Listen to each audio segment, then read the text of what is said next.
يغفر الله لنا ولكم وأنتم سلفنا ونحن بالأسر. اے قبر والو تم پر سلام ہو، اللہ تعالیٰ ہماری اور تمہاری مغفرت فرمائے. تم ہم سے پہلے یہاں گئے، ہم تمہارے بعد آنے والے ہیں.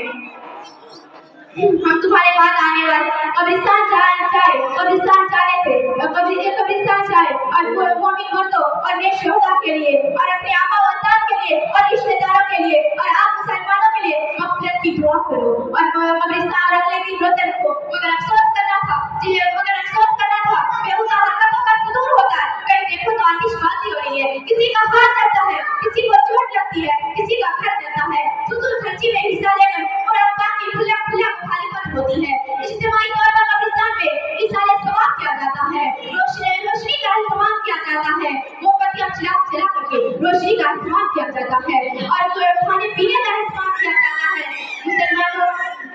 مسلمانوں میں تم سے پوچھنا چاہتی ہوں کیا جب قبرستان میں جاؤ تو سنت رسول کو زندہ کرو. قبر کو ہاتھ سے چھویا نہ جائے، قبر کوئی مٹی کو چہرے پر نہ لگایا جائے، قبر پر پیشانی نہ جھکائے، قبر پر چلا نہ جائے، قبر کی مٹی کو چہرے پر نہ ملا جائے، قبر پر چلا نہ جائے. عقبہ ابن عامر رضی اللہ تعالیٰ عنہ ایک صحابی رسول ہے. اس نے فرمایا کہ میں قبر پر میں ننگی تلوار پر چلوں جس سے میرا پیر کٹ جائے، میں آگ پر چلوں جس سے میرا پیر جل جائے. یہ مجھے پسند ہے، یہ مجھے گوارا ہے، بجائے اس کے کہ میں قبر پر چلوں. یہ کام ہو کر بالکل اختیار نہ کیا جائے جس کے شریعت مطالعہ میں وجود نہ ہو. آخرت کے واسطے سامان کر غافل مسافر شک ڈھونڈتے ہیں جو جانا دور ہوتا ہے.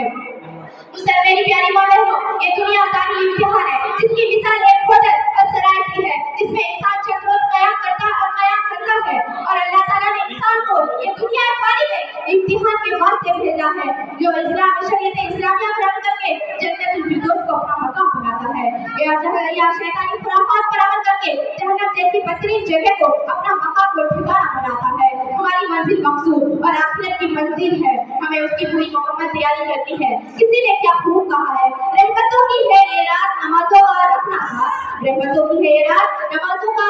ساتھ، منوا لینا رب سے ہر بات، دعاؤں میں رکھنا یاد. مبارک ہو آپ سب کو شب برات. وما علینا الا البلاغ. السلام علیکم ورحمۃ اللہ وبرکاتہ.